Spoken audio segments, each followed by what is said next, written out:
Bir narsa so'rayman. Uying qancha kvadrat и qancha isitqonga расход qarajat ketadi?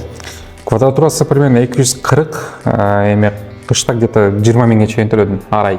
Bizde мындайда элдер ойлошу мүмкүн, зачем 3 слой, зачем термо кымбат кылып дегенбиз. А бул нерселерде биз ушунун расчетунда азыр мына 3 слой айнегибиз, термомостик пластигибиз, ушунун эсебине биз 600 квадратка 20 миң расход деп эсептеп атабыз.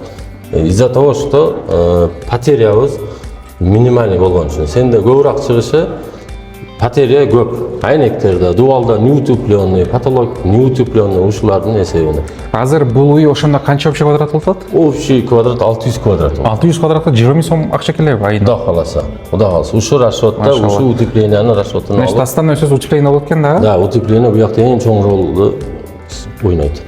Машалла. Бобуреке дагы бир суроо, мына именно трубалар боюнча бул эмне ошондо общий көрүнүп турабы, кандай болот бул заттар?